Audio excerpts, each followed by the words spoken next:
আরে ভাই আপনি কথা কন না কে? সমস্যা কি আপনার? আল্লাহ আপনার মুখ দিছে, জবান দিছে, আওয়াজ তুলবেন আপনি। আপনারে মানুষ উল্টাপাল্টা কথা কয়া যাইতেছে, মা বোন তুলতেছে, এরপরে আপনি সইতেছেন। সইতে ভাল লাগে? হ্যাঁ, দুর্বল উপাধিটা লইয়া বাঁচতে ভাল লাগে আপনার? মানুষে যে আপনার দুর্বল কয়, আপনি তো দুর্বল না, এটা জানেন না কে? আপনি বুঝেন না কে? আপনি তো দুর্বল কোনোদিনও আছিলেন না, আপনি তো আপনারে দুর্বল করছেন। আপনি যে দুর্বল এর লেগে তো দায়ী আপনি, দোষী আপনি। মানুষের কি কমু? কি লেগে জানেন আপনি দোষী? কারণ আপনি কাউরে কোনোদিন কিছু কর নাই।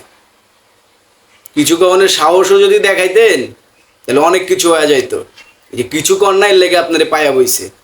কিছু কইলে ব্যক্তি আপনারে ভয় পাইতো, পায়া বসতো না, ডরের রাস্তা বদল করে অন্য রাস্তা দিয়া যাইতো।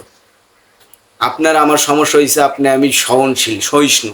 যা কইব এটা মাইনা লমু, যা কইব এটা সয়া লমু। কারে কি কইতাছে না কইতাছে এটা তো ভাববেন আপনি। আরে মিয়া, আপনারে বড় কথা কইতাছে, আপনার মা বোন তুলতাছে, আপনার গায়ে হাত দিতাছে, আপনার কি অনুভূতিতে লাগে না? এগুলান বুঝেন না? আওয়াজের গুরুত্ব বুঝেন না?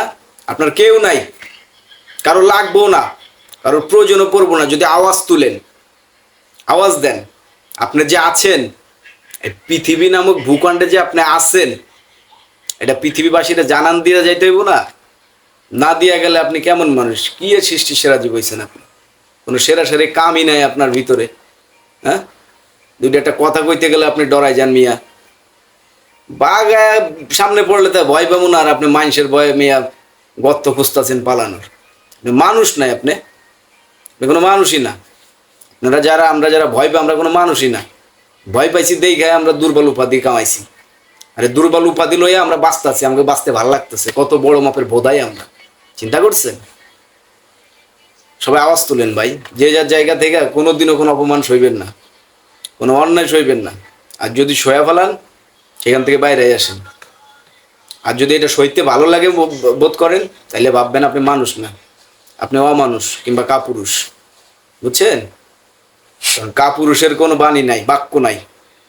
মুখ থাকতো বাক প্রতিবন্ধী, কথা বলার শক্তি থাকতে কথা বলে না।